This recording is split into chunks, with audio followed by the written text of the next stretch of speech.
कहता है, यह कार्डिनल के यहाँ काम करने वाला एक मुल्जिम है, इसका नाम केय है। बेहमान कहता है, अच्छा यही होगा कि तुम यहाँ से चले जाओ। लेकिन केय कहता है, नहीं, मैं तुम लोगों के साथ जाना चाहता हूँ, तुम सबकी सेवा करना चाहता हूँ। बदले में आप मुझे एक नाइट बना देंगे। फेल्सन उसे हंसी में उड़ा देता है, लेकिन फिर कुछ देर बाद एक लड़ाई होती है जिसमें वह फेल्सन को हरा तो नहीं सकता, लेकिन उसका डटकर मुकाबला करता है। इस बात से बेहमान उससे प्रभावित हो जाता है और उसे अपने साथ इस सफर में शामिल कर लेता है। रात को बेहमान और फेल्सन की लड़ाइयों की तारीफ की जाती है। जब बेहमान लड़की को खाना और कंबल देने जाता है तो वह लड़की उसे कहती है, तुम बाकी सबकी तरह नहीं हो, तुम अच्छे इंसान हो। फिर वह पूछती है, सेवेर में मेरे साथ क्या होगा? बेहमान जवाब देता है, इंसाफ होगा। लड़की एक कहानी सुनाती है, हमारे गांव में एक औरत पर काले जादू का इल्जाम था। लोगों ने उसके जेबों में पत्थर भर दिए और उसे पानी में डुबो दिया। उन्होंने कहा था कि अगर ये औरत डूबी तो ये एक इंसान है, और अगर नहीं डूबी तो ये एक चुड़ैल है। वह औरत नहीं डूबी और उसे जिंदा जला दिया गया। बेहमान उसे भरोसा दिलाता है, हमारे साथ ऐसा कुछ नहीं होगा, और साथ ही वह पादरी की तरफ इशारा करती है। बेहमान पूछता है, क्या पादरी ने तुम्हें चोट पहुंचाई? लड़की सिर हिलाकर जवाब देती है, हाँ। जब बेहमान वापस आता है तो पादरी उससे पूछता है, उसने तुमसे क्या कहा?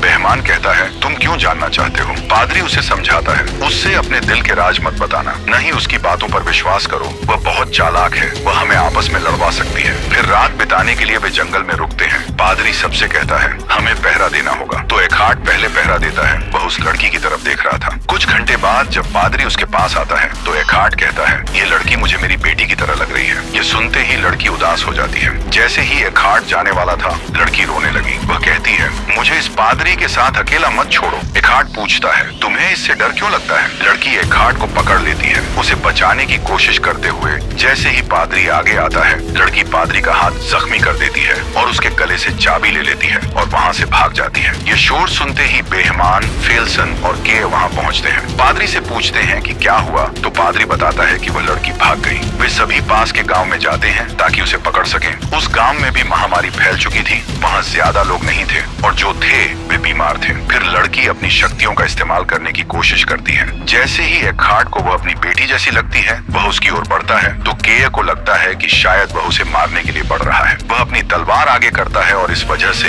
एखार्ट की मौत हो जाती है। ये देखकर केय बहुत घबरा जाता है और बार बार कहता है, ये मैंने क्या कर दिया? ये रुक नहीं रहे थे, मैंने इन्हें बहुत कहा, लेकिन वे मुझे मीरा पुकारते हुए